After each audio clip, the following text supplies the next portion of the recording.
À quelques jours de la célébration du 54e anniversaire de l'indépendance du Togo, les prêtres et prêtresses des couvents du canton d'Abodrafort, lieu de naissance d'Octaviano et Epifanio Olympio, oncle et père de Sylvanus Olympio, père de l'indépendance du Togo, ont invoqué les dieux et les mânes de nos ancêtres pour qu'ils éloignent du Togo la haine et la division et que la paix s'installe dans les cœurs de tous sur la terre de nos aïeux, afin que l'or de l'humanité se lance définitivement sur la voie de son rayonnement.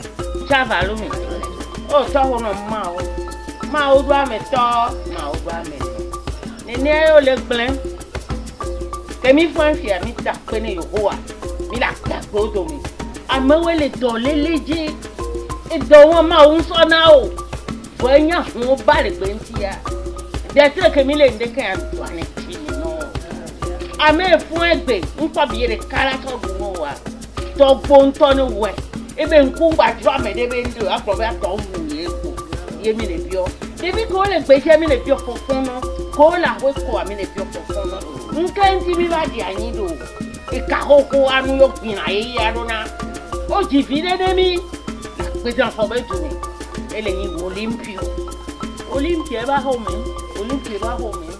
fi ebe isukulu le et puis on a donc poésie et bien les trop do kaka et bien à top for tia ponona là-bas non tombe ici il y a des péfane tout con à to voame si quand tiame et puis on le porte le wo no TV au pлекали bana au jami bana au pla bobo bana yo so fin de via ne de via porte le wo et la date si maintenant.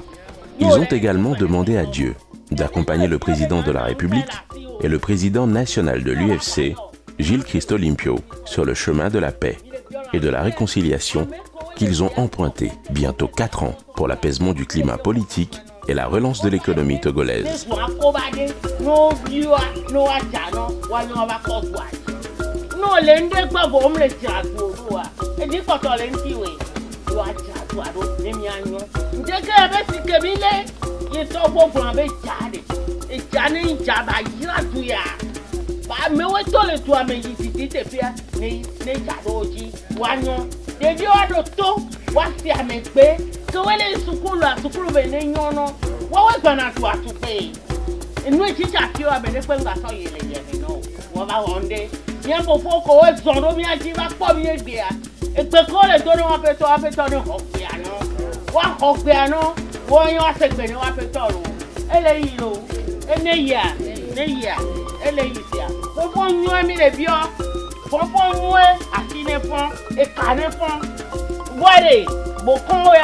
No kwa ma no daro tu aji to ko e ba bi le bo to mi mo no je to anti wa me ra be to ko tu ya de ko agban ane bi onu ma wa ni nene belem nene be yin na lo se nu bra ti o ni ba le nu ape mi se nu bra ti o e bu ene yi ke e bu ke le tu aji e bu ene yi na pe ne ba ko akọ. Le grand prêtre Sewa Katanga Togbilankpa Hunu à Agbodranfort a exhorté tous les Togolais à célébrer ce 54e anniversaire avec faste et sans abus.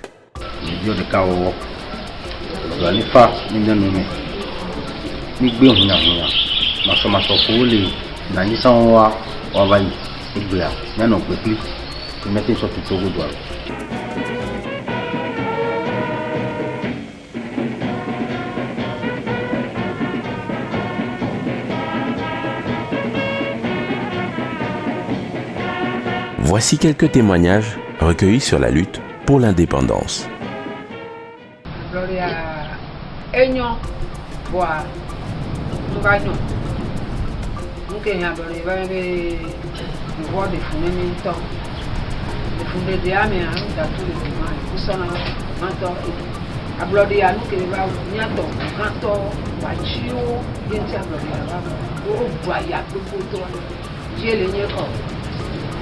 Yovo nous va y aho ne le wasi yaka aho bi yaka aho ami yaka tu akeke no saba no wa ula ko kolata no saba no wa e won o ya Mba o fona mi do kaka wa chu do na ngo kan o blo bi yo lo ko mi si ama to no ato wo ku keke gbo to chakra to o le fi yan gba gbo to ami lo so bi ba da wo ba la ni ko fi so ko ga le fi so ne yo wo o baba vo kan de o fu wo mo le kaka ami ya sheti o be ku e ba ji we fu la ba ji nyo de fo ku kwa nyo de ami ko ami ku kwa bo zu to et nous on les jeto mené Sivans les Sivans be gamé ba ko kaka quoi les Togo les doyen to nyao nya ko ko ni non les bara on je les noirs les amis non doit grand taton non ko de ka pas tant taton o la so taton ta de kan la gidi so tele to la gidi kan mi ku jento we eyodo be funa be sende na pa kaizi joda mo le olo nyen toke le fi an to chan tan ko me na so sa di gbagbara koto ke o so nyen toke le fi never ko ro jiyan e de na ga bututo ade o ma to la so ni po pa ko ame po to le juji be do le do afi bu ara me be khia ra je na se la pu enena na me ye Olympio va chiter udo ami oubli malebe odo to ami boy achi odo to en wa gogo le ta ja fi le ta le sofida ole na la si nyawa Sivans la ko le chiter Sivans le biji kaka ele wa congrès le beau Tony Boto de que yo Jimmy ajo Jimmy na me debe ya wuya la tête on dit que le confabulation de quoi ne wa ko e ma sa fo ko me fi e kan to a fo e ma sa fo fi ko to e ma nya Sivans sa to te ko na de to ni dai debe tanu ni kada ma ja ho me fi le appeler moi les et pour nous on a pas voir que toi quelqu'un bona ne hordona il va te quoi le beau les noirs les avait dit non on les on va là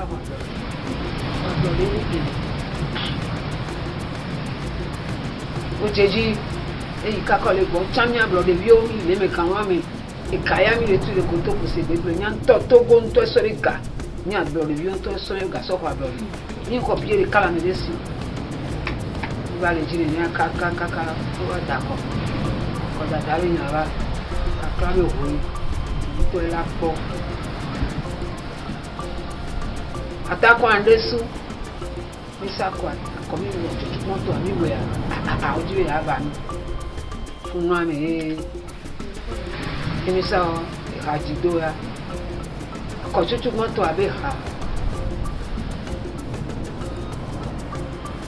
to nyemalo lo nyemalo be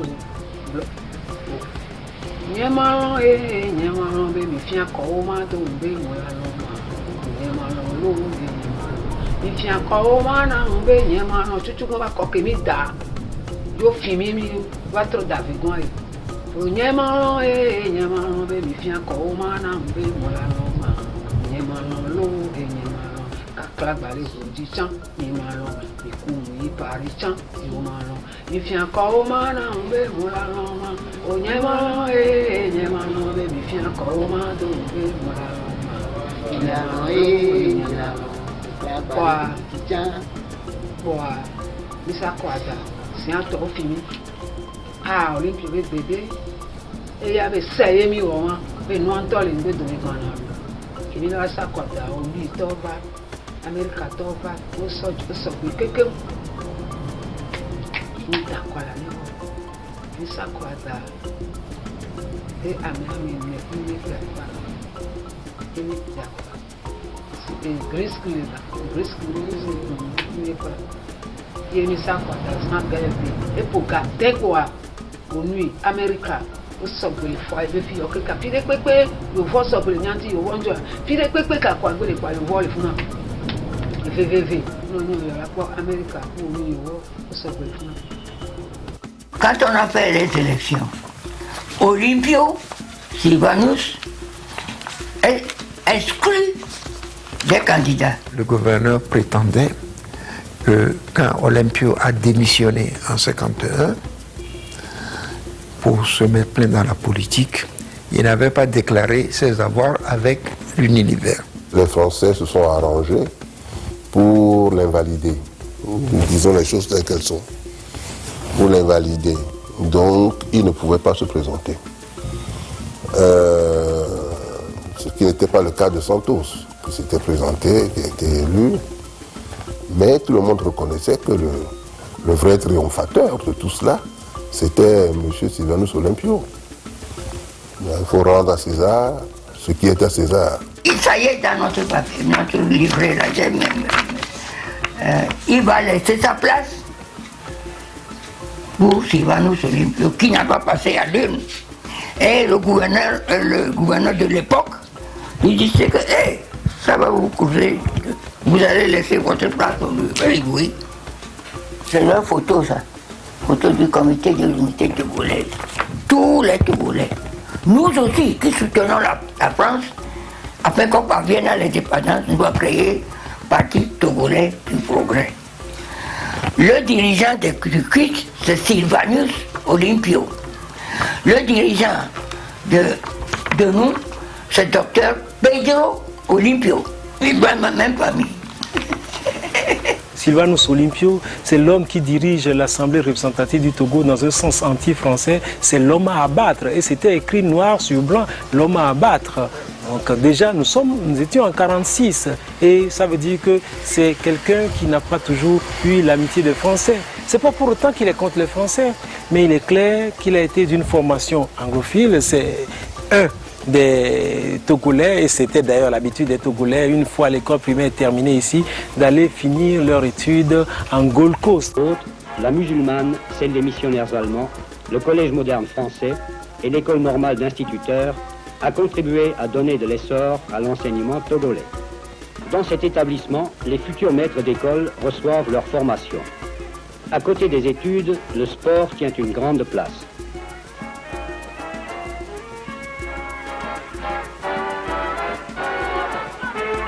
« 43% des enfants d'âge scolaire fréquentent aujourd'hui l'école. En 1946, on en comptait moins de 12%.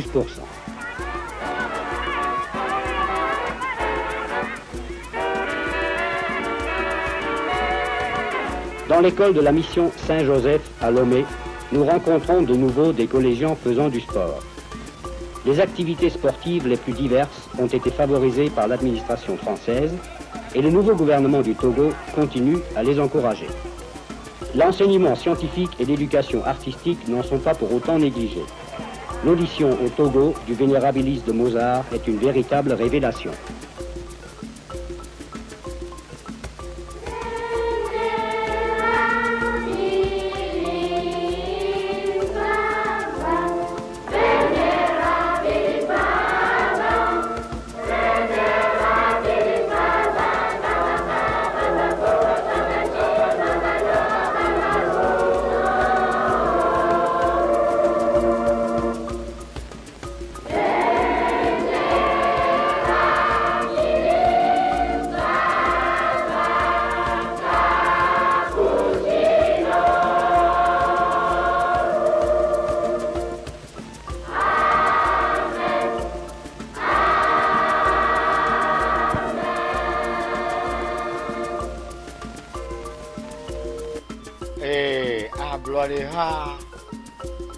Tɔxɔe be nye ike ablɔlia edzɔso mi dzesi papa Sylvanus Olympio nke gome mi dzesi ro miatɔ dzesi ro miatɔ elinkɔe le nye wo gɔmebu agbesdɔ ke nye ablɔgame numéro 1 me fioa wo kiwo onyi xlɔ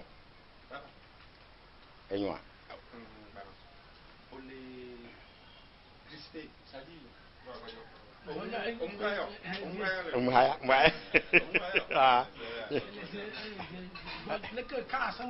Alko mano ni afa. Aha.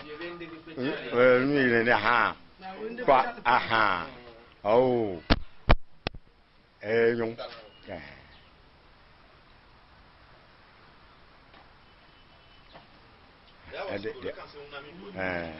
aha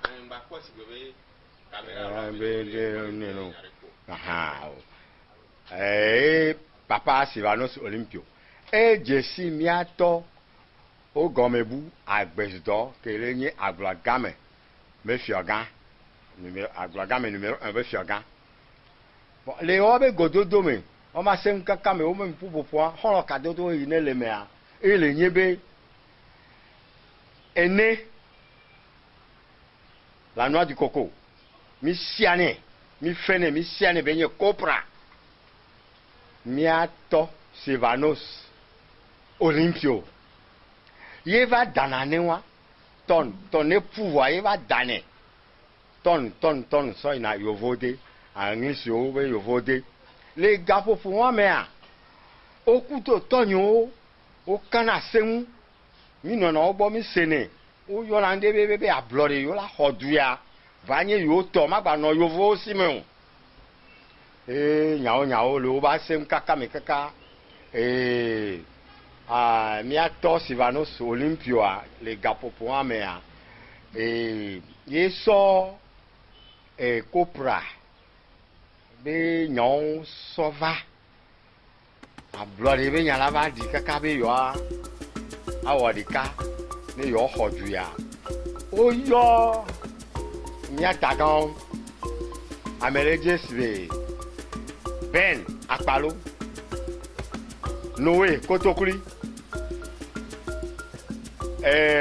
Augustino Pa de Souza Ocha Onono Nene Obe Dosovie lenye Anani Santos lenye Loya Oma Megalika Loya Kosiga Loya Dalmeda Wokeki Fofo o va na tonye bo la bloga me fie ga pour me a bloga me a eneti ve me beni tonye doneti no o po ya me o ma pon dokuso o na bobole e tonye re a homi ke tonye ni fie a e fie kera gba kwere nti o le beni gba di fie o yo Joseph Jineku Aklasu e bo re tonye nti oyo ekulu ajale o bore tonye nchi o na ta pepe mi mi ba pono mi sene ha gabo po me a ni ta pepe la ba yeji obe o dia o ta pepe ni jukun a sojo ke no yin ye janda ma kuku je o ro na kuku lo bore ni kuku lo bore o ro na wa ele jere kakiwe no na onchi o munana no me de pepe be mi aso pompo Sylvanus Olympio kele mi ato ale to ne mi ato be ju ale keye be le de susuna ya ju ya yo la khole wosi passe wosi la we di canton passe ben kalo le mi atabi ereka o yo be tete Abraham to ne to ebe nyako le gulani ya ne kulanya yo le ngbe domene yo la hodu ya banye yo to yo be vio yo be to gbe ya vio so gbe gbe o la fo o la du ya be nu magba ya mebu magba yo vo si me enya ke nya o le ji donc nko ba ona no yo pupopore be yo no yin yo gbe a o ponaga ne du kwa ebedwa keke kora mu cheve ku to keke e bagida ovo be chogbe ovo obana no na bobo yo me aro no to bobo dia France yo vo mu na ton onye kuku je to ga me mi po no be onye police Sylvanus Olympio be a home la siga me gogo Rolando le funwa kapupu me agbetom le e de ka e ko le funu o yo na tepe wa be jakui me ke se le lo me fie ko na me o se ya amola ba témoigner o la ba gbo fie o la ba gbo jakui yo na funa ro me le pepe le funu e ba puta funa o yo na bobore a blood e be bobo yo yo na no go like frasenu epo enkel wa desigidi ya to do me kanu ma to na be de vi o mi baba o ni no na fie no yo ele bobo ale mi ato ma aho me fia demisina bena otena kwa kaka owane eva vame ablone nyavale kaka oyina boga oyina palime oyina ngoche apompona mo kaka aneho me fiaga menene donc kina chirela kam yosu ele ye fiaga kame gabo fu me okutonya de kam de ko wana ye obi a ke bobo le no le ke a le lo ame ale ame alo ame ale ko ame ta o le mi su bo le ke o obi yo so bobo yi aneho yo be wala neho onya be nko yo le wa enu tonto e ko sitia nkelo ehun lori mlele ke o sisa lori aba bob sisa ehun mlele ke o america de caro aussi enye personnel ne la so keke mbo keke mo ko si gale o so na keke mia no mia dada o site yo be do anyway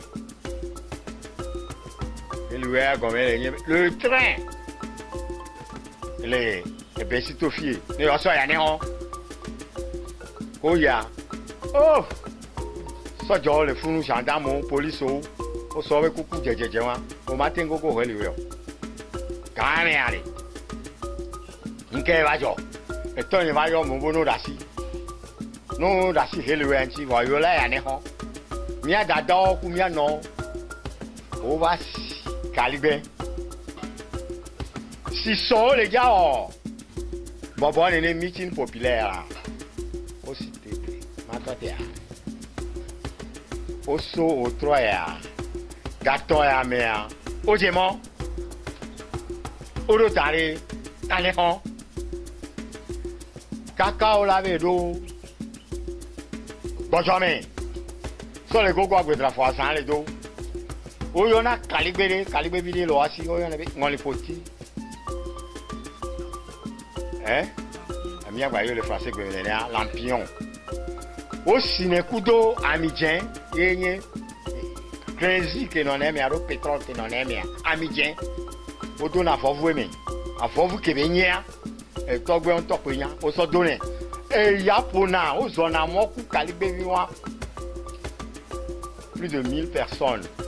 Oyina Calibé un petit pop kakala po fofosi gatomea o do ani honya o to bobo di a brother be bobo o tweji o na bobo sonde ga si de keme kaka gabe me ko gbaje mo o wa ko are lo me fi ame se me ya la ho ga keme yo fo gbebe pipa ma do a onu wa ye me o ba de ha to be na re o be hwa mayo Obe pipa mayo, obe sojo be hwa mayo, France obe hwa mayo, kake miyane ho.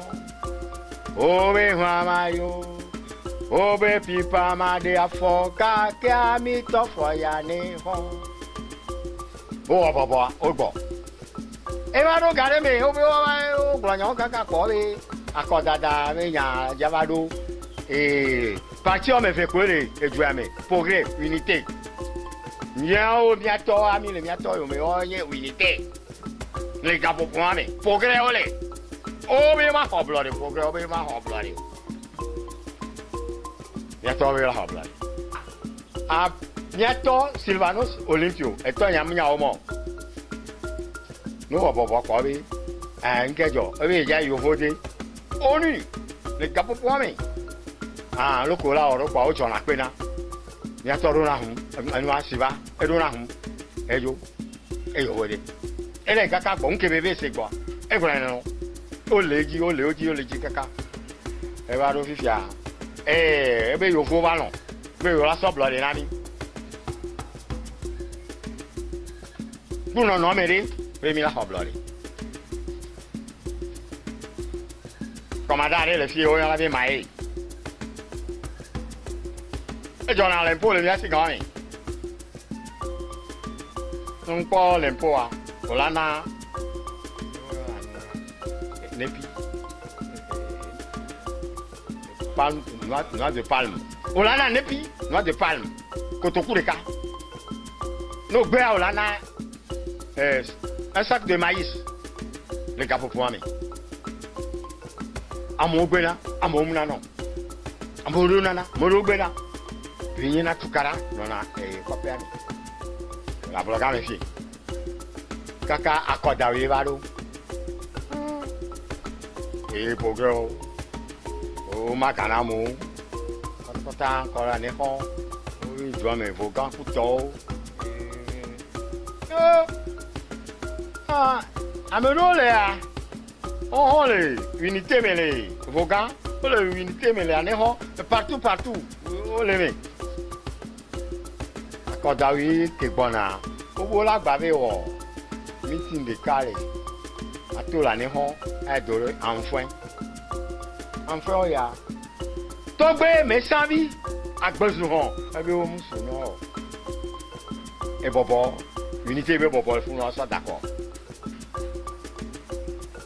Y'a non. Y'a d'adore. On va des hâteaux. A bloré, y'a va nous peut bon. Mais sa vie n'a gars. Ma déva d'accord, oui. Bloré, avant nous fait, mais ça vient naga, mais d'accord. Oh, le noix de caca, au jour bon, on miti non, caca. On va sur ma vidéo. Oui ou non? Oui. Allô, ao. Mia togne, on m'a vu et unité togne, on m'a vu et on l'a eu régi. Vera, elle est progresso, on l'a régi. Mais d'accord, en 58, 1958. Oh, d'accord. Les d'accord quand sont des cas gardien na autre gardien d'accord et pas encore bien sur le doigt et ça garde ablori hato on a mis fofo de yema bons amoko quelqu'un yona mi vifia egbeko yomene fanon o quelqu'un ojo yema bons radio mlo, téléphone mlo gamin. Il ma pense. Et trop fort. Soit si gamin. A bobo comme le fou nous. Faut pour les toyer. Papa, n'y ma pense. Midoudi. Mi applaudez, Midoudi. Il y a quelqu'un caca. Ben. Mon cola sort mi le pauvre, mi le disale jamais, mi hoblodé. Ben, mi que va on kunamia. Fi kodo pour le fia, mi cité le fia, mi do tare côté est le fia, fi kodo pour ya. Mi le po amedio, olé, et nous y me titi kala, titi. Gapo pour mais elle le posant gareka undebo. Mi les zombies, ami on va gogo, mi on chamia gogo, yo. Non américain, mi les zombies wadia. Amomte mintele twamo o homtele gogo mio kaka fiko ro po le fifia lo ko mi ba tro le fun ku jijo to kwere ku zizi to kwere mi jo gbo wa ke mi gbo ba nke a e twa keke site amoko bo yo nye progrès a fiko won to we bero a won to we lanya e baba me je vais dire tout hein ma yeji e baba me nke ba o. Et gardez le quoi, papa Sylvanos Olympio, et bateau, mi a tordi que Kevin, au sema, mi du jibe pepe bois, à blariale, yo ma fascisme. Pepe me bien, yo pas blari. Ah, mais si me pidi, on chebe fi agokoli 2. Nke kaka belanye ne nema. Nko mo la gboyan. Ko yo le no pa yo le se ka e a o. Be no fogbon.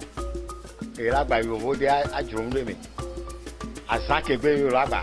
Oblode ai a plangala jino yo e la ba gbe no. Pepe me gbe do me.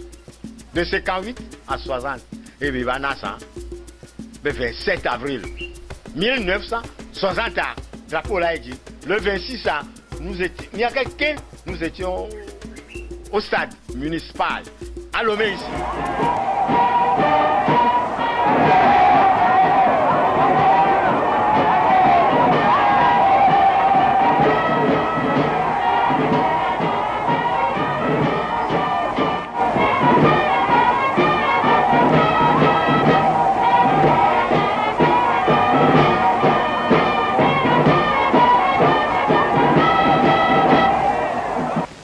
Togolais, Togolaises, nous voilà enfin au bout de notre chemin. Nous remercions Dieu. Je suis persuadé qu'avec vos efforts et l'appui de nos amis, nous allons faire de notre cher pays le pays de notre rêve. Vive le Togo indépendant, Ablodé.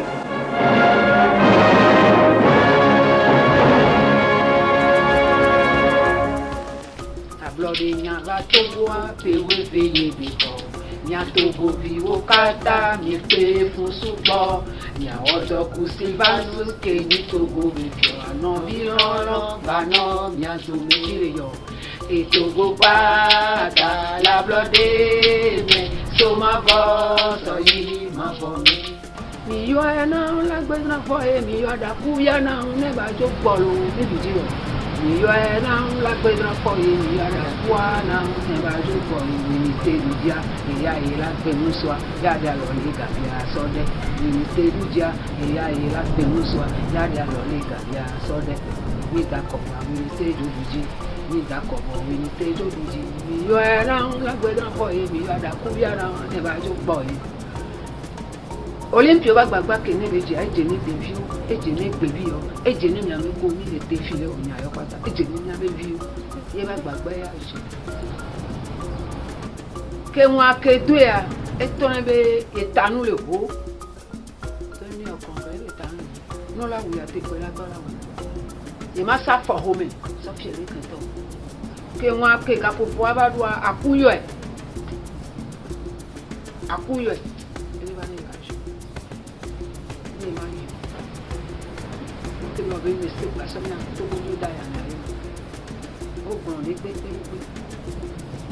E va posar gave, e va torner be.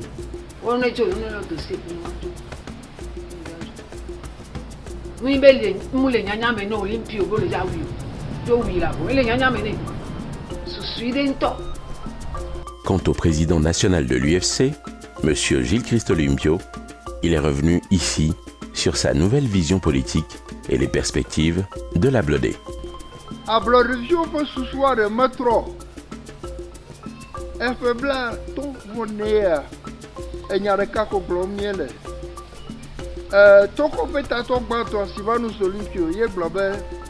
Zadiato. Zangaliha. Udumunembe. Zangiji. Kaka. Kakeli le moji. Mi wane ka glombe kekele ya le moji nami. Mi do wom ne kekele ya waba. Eri ne jiji manye be Togo vio kata. Amo to afisha fi. Tu futa bui Togo pe lo leonu. Sochi ya nye. So jepe ye torope. Nya na shinya nono nya odeka. Nya odeka. Nya pere nya de amu. Nya jirero. Wanye achon benu amuava no popom. Ye ga jiji mbe Togo kwa wa chimegbe le dupote ogbo. Ne dicha. Eyi niafa no yogwa akobe enu gara koto. Nia wole nia de amu. Kaka no chimegba megome nyebe megawe.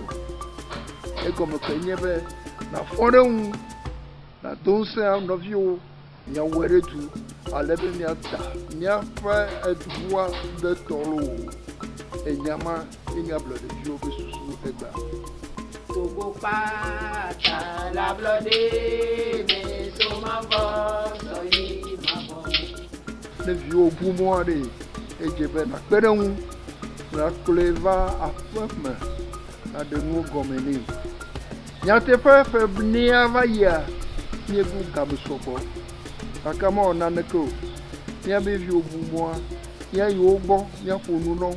Mia klova feme mia de nu gomeno be mia de ejijimbe amesha me va susu amesha me va bo amesha me va zoli de wanye miare nya keke mia wedo du ale be mia de wo fo le globe nye Togo sukwa wanye gadrano enuma yenye mia pe susu eba Togo pata l'Ablodé me soma voso yi ma bon.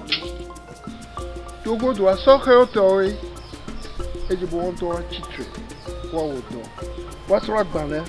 apla dɔre eno wevo wata shi nyakupiori ajre wowo eko dada wa wodo la beno nu gedele diama kashino no le miashi ebi odo a chitre o wodo le mongu ala be do wa va to ama e pepe gere wangu kaka vevie to anyebe wonto a chitre o ma ga fun kwa o ma do ke ogo wa do agbe na odo ki enu ma menye wa le jimbe nya be vio wa nya kunu no nya na yi ba kleo nya ka shile wo bo nya gogo nya lilio alebe nya twasi le diam ani diare abala ablo de yo bloko pe bla tombo ne nya zone wa pe afore de jilo